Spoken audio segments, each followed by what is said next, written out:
किसी ने कहा साइंस लो, किसी ने कहा आर्ट्स, तो किसी ने कहा कॉमर्स से बेस्ट तो कोई ऑप्शन ही नहीं है। लेकिन कोई मुझसे भी तो पूछे कि मुझे क्या सब्जेक्ट लेना है, मुझे क्या पढ़ना है। लेकिन अगर कोई ये सवाल भी करे तो अगर आप कंफ्यूज्ड हैं कि इस सवाल का जवाब भी आपके पास नहीं है, तो ये वीडियो बिल्कुल आपके लिए है। नमस्कार दोस्तों, आप सभी का स्वागत है हमारे क्विक सपोर्ट चैनल में। और बात ऐसी है कि पढ़ाई तो हम सभी के लिए बहुत जरूरी है, ये तो आप जानते ही हैं। क्योंकि बेहतर जीवन जीने की बात हो या अच्छी नौकरी पाने की बात हो, तो दोनों ही केस में पढ़ाई बहुत इम्पोर्टेंट है। और वैसे भी हर माँ बाप अपने बच्चों को अच्छी से अच्छी एजुकेशन देना चाहते हैं, इसीलिए तो बच्चों को स्कूल भेजते हैं ताकि आगे जाकर के वो अपनी लाइफ में सक्सेसफुल बन सके। लेकिन बहुत से स्टूडेंट 10th के बाद कंफ्यूज हो जाते हैं कि क्या करें और क्या ना करें। क्योंकि 10th के बाद अगर आप एक सही सब्जेक्ट नहीं चुनते हैं तो आगे जाकर के आपको काफी मुश्किलों का सामना करना पड़ सकता है। तो आज के इस वीडियो में हम आपको बताएंगे कि 10वीं के बाद क्या करें, what to do after 10th, और क्या ना करें, और कौन सा सब्जेक्ट आपको चुनना चाहिए 10वीं कक्षा पास करने के बाद। क्योंकि 10th के बाद एक सही सब्जेक्ट को चुनना बहुत इम्पोर्टेंट है। और ये जानना भी जरूरी है कि 10वीं और 12वीं में हमें क्या क्या पढ़ाया जाएगा, जिससे कि आपको आगे जाकर के काफी हेल्प मिले। ज्यादा लोग बिना सोचे ही 10th के बाद कोई भी सब्जेक्ट ले लेते हैं जिनमें उनका इंटरेस्ट नहीं होता, फिर उसकी वजह से उनका आगे जाकर के पढ़ाई में मन नहीं लगता है, और मन नहीं लगता है तो वो फेल हो जाते हैं तो स्कूल छोड़ देते हैं, जो कि सबसे बड़ी गलती है। तो इसीलिए 10th के बाद एक सही सब्जेक्ट को चुनना बहुत इम्पोर्टेंट है एक अच्छा करियर बनाने के लिए। तो आइए जानते हैं कि हमें क्या 10th के बाद करना चाहिए, कौन सा सब्जेक्ट चूज करना चाहिए, साइंस, कॉमर्स या आर्ट्स, या फिर कुछ और। इसके साथ आपको ये भी जानने को मिलेगा कि आर्ट्स, कॉमर्स और साइंस में डिफरेंस क्या है और कौन सा सब्जेक्ट आपके लिए बेस्ट है।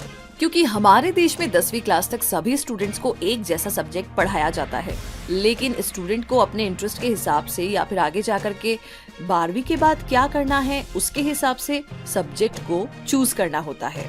तो अगर आप सही सब्जेक्ट चुनते हैं तो आगे जाकर के काफी इसका फायदा आपको होता है। और 10th यानी कि बोर्ड एग्जाम पास करने के बाद आपके पास आमतौर पर 3 सब्जेक्ट होते हैं, पहला आर्ट्स, दूसरा कॉमर्स और लास्ट साइंस। तो ये मेन सब्जेक्ट है जो कि आपको 10th क्लास के बाद चूज करना होता है।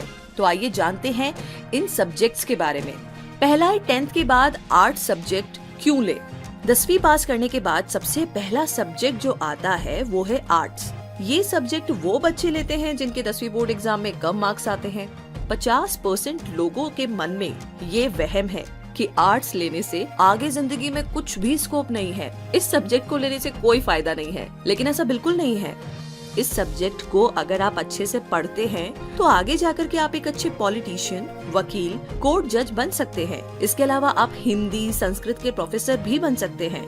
अगर आप आगे जाकर के पॉलिटिक्स, प्रशासनिक सेवा या वकील बनने या समाज सेवा में आपका इंटरेस्ट है तो आप आर्ट्स सब्जेक्ट को चूज कर सकते हैं। अब अगला सवाल कि आर्ट्स में क्या क्या सब्जेक्ट हैं। तो अगर आपको आर्ट्स सब्जेक्ट पसंद है और आप अपनी आगे की पढ़ाई आर्ट्स में करना चाहते हैं तो इससे पहले ना आपको ये पता होना चाहिए कि आपको इस आर्ट्स स्ट्रीम में कौन कौन से सब्जेक्ट मिलेंगे। चलिए जानते हैं। पहला है हिस्ट्री। आर्ट्स में सबसे पहला सब्जेक्ट जो आता है वो है हिस्ट्री, यानी कि इतिहास, जो कि थोड़ा सा बोरिंग है जिनका इंटरेस्ट नहीं है उनके लिए। लेकिन अगर आपको इसमें इंटरेस्ट है तो आप आर्ट्स स्ट्रीम का चुनाव कर सकते हैं।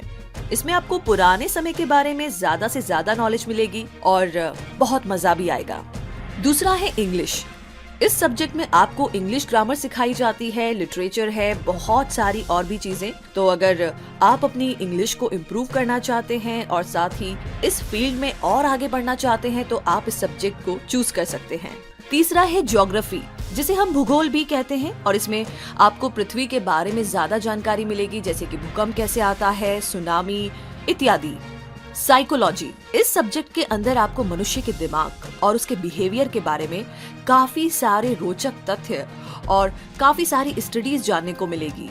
अगला है पॉलिटिकल साइंस। इस सब्जेक्ट के अंदर आपको भारत के गवर्नमेंट यानी कि सरकार से रिलेटेड काफी सारी चीजें पढ़ने को मिलेगी। इकोनॉमिक्स, इस सब्जेक्ट के अंदर आपको भारत की इकोनॉमिक्स यानी कि गुड्स एंड सर्विस सेल के बारे में ज्यादा जानकारी मिलेगी।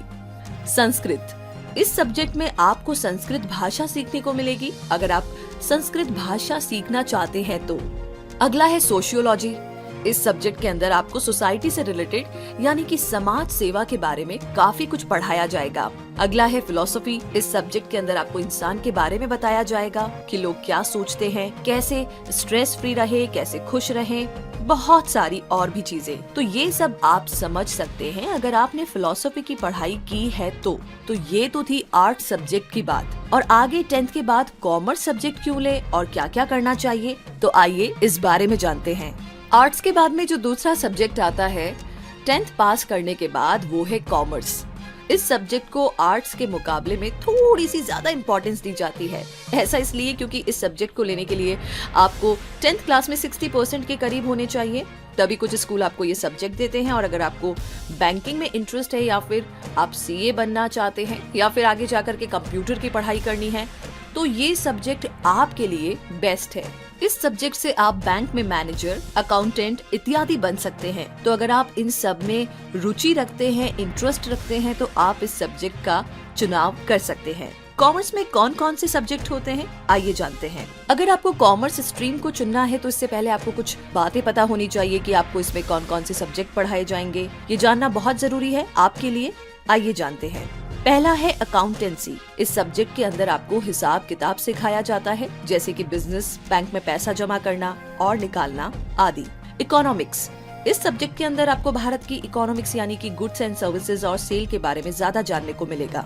तीसरा है बिजनेस स्टडीज। इस सब्जेक्ट के अंदर आपको बिजनेस के बारे में पढ़ाया जाता है कि कैसे बिजनेस करें और इसमें क्या क्या जरूरत है इत्यादि जैसी चीजों के बारे में बताया जाता है। मैथमेटिक्स। इस सब्जेक्ट में आपको मैथ सिखाई जाती है, जो कि आपको आगे जाकर के कई जगह काफी काम आने वाली है। इंग्लिश। इस सब्जेक्ट में आपको इंग्लिश ग्रामर सिखाई जाती है, जिससे कि आप अपनी अंग्रेजी को और अच्छा इम्प्रूव कर सकते हैं। तो ये हुई कॉमर्स की बात। अब आगे करते हैं साइंस की बात कि साइंस को क्यों ले और इसे करने से क्या क्या बन सकते हैं। तो बात ऐसी है कि कॉमर्स सब्जेक्ट के बाद में लास्ट सब्जेक्ट साइंस आता है और इसे काफी ज्यादा इम्पोर्टेंस दी जाती है, यानी इस सब्जेक्ट की डिमांड आगे जाकर के काफी ज्यादा है।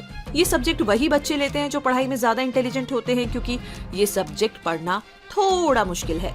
अगर आप पढ़ाई में तेज नहीं है तो इस सब्जेक्ट को आप बिल्कुल भी ना चुनें। लेकिन अगर आपको आगे जाकर के इंजीनियर, डॉक्टर, साइंटिस्ट बनना है तो आप इस सब्जेक्ट का चुनाव कर सकते हैं। साइंस को 2 सब्जेक्ट में बांटा जाता है। पहला है मेडिकल और दूसरा है नॉन मेडिकल। यानी अगर आपको डॉक्टर बनना है तो आपको मेडिकल साइंस चुनना होगा, और अगर आपको इंजीनियर बनना है तो आपको नॉन मेडिकल सब्जेक्ट चुनना होगा, जिसमें आपको बायोलॉजी सब्जेक्ट की जगह पर मैथ्स पढ़ाया जाएगा। तो साइंस में भी बहुत सारे सब्जेक्ट्स हैं, क्योंकि ये सब्जेक्ट एक मुश्किल और बेहतर सब्जेक्ट। इसलिए अगर आपको ये सब्जेक्ट चूज करना है तो आपको इसके बारे में जरूर पता होना चाहिए कि आपको इसमें कौन कौन से सब्जेक्ट पढ़ने होंगे। आइए जानते हैं। फिजिक्स। इस सब्जेक्ट के अंदर आपको पदार्थ, गति और ऊर्जा इत्यादि जैसे टॉपिक्स के बारे में जानने को मिलेगा। दूसरा है केमिस्ट्री। इस सब्जेक्ट के अंदर आपको रसायन विज्ञान के बारे में पढ़ने को मिलेगा, जैसे कि पानी, केमिकल, गैस जैसे पदार्थ के बारे में। तीसरा है बायोलॉजी। इस सब्जेक्ट के अंदर आपको जीव विज्ञान के बारे में जानने को मिलेगा, जैसे कि मानव शरीर, ऑर्गन्स कैसे बनते हैं, कैसे फंक्शन करते हैं, डिजीज, बहुत सारी और भी बातें। अगला है मैथमेटिक्स। इस सब्जेक्ट में आपको मैथ सिखाया जाता है, जो कि आपको आगे जाकर के कई जगह काफी काम आने वाली होती है। Computer science.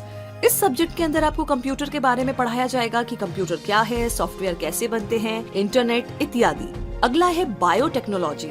इस सब्जेक्ट के अंदर आपको बायोटेक्नोलॉजी के बारे में पढ़ाया जाता है, जैसे कि बायोलॉजिकल सिस्टम, लिविंग ऑर्गेनिज्म इत्यादि। और अगर अब आगे बात करें 10th के बाद डिप्लोमा कोर्स की, तो अगर आप 10वीं क्लास के बाद स्कूल नहीं जाना चाहते हैं और इसकी जगह पर कोर्स या प्रोफेशनल कोर्स या डिप्लोमा कोर्स करके एक अच्छी जॉब करना चाहते हैं, तो आप ये कर सकते हैं। 10th क्लास के बाद बहुत से इंस्टीट्यूट है जो आपको डिप्लोमा करवाते हैं अलग अलग चीजों में, जो कि आपको जॉब दिलाने में काफी हेल्प करते हैं। आइए जान लेते हैं कि आप 10वीं क्लास पास करने के बाद डिप्लोमा किन सब्जेक्ट्स में कर सकते हैं। पहला है 10th के बाद पॉलिटेक्निक में डिप्लोमा कर सकते हैं। जी हाँ, 10वीं क्लास पास करने के बाद अगर आप स्कूल नहीं जाना चाहते, डायरेक्ट कॉलेज करना चाहते हैं, तो पॉलिटेक्निक आपके लिए काफी अच्छा ऑप्शन है। ये एक इंस्टीट्यूट है जो कि आपको डिप्लोमा करवाते हैं, जैसे कि fashion designing, computer hardware, automobile, electronic engineering, mechanical engineering इत्यादि जैसे कई सब्जेक्ट में आपको डिप्लोमा करवाते हैं, और इसके बाद डायरेक्ट जॉब भी कर सकते हैं, या फिर आप बैचलर डिग्री की पढ़ाई भी कर सकते हैं इसके बाद। दूसरा है 10th के बाद ITI में डिप्लोमा कर सकते हैं। जी हाँ, अगर आप पॉलिटेक्निक नहीं करना चाहते हैं तो एक और ऑप्शन है, 10th के बाद में आप ITI कर सकते हैं। ये एक इंडस्ट्रियल ट्रेनिंग इंस्टीट्यूट है जहाँ पर आपको अलग अलग चीजों में कोर्स करवाए जाते हैं जिससे कि आप आसानी से जॉब पा सकते हैं। तो बस अब आपके पास काफी सारे ऑप्शंस हैं, आप सुनिए सबकी लेकिन करिए अपने मन की, क्योंकि आपके अंदर से जो जवाब आएगा इन सारी इन्फॉर्मेशन को सुनने और जानने पहचानने के बाद, आई थिंक वो डिसीजन आपके लिए बेस्ट होगा। तो बस अपना डिसीजन लीजिए और इसी के साथ बहुत सारी शुभकामनाएं आपके साथ है। तो उम्मीद करते हैं कि आज का हमारा ये वीडियो आपके लिए बहुत ही यूजफुल और हेल्पफुल रहेगा। अगर ये वीडियो आपको पसंद आया है तो इस वीडियो को लाइक कीजिए, शेयर कीजिए, चैनल को सब्सक्राइब कीजिए और हमारे लेटेस्ट वीडियो को देखने के लिए इस बेल आइकन को प्रेस करना ना भूले। इस वीडियो को देखने के लिए बहुत सारा धन्यवाद।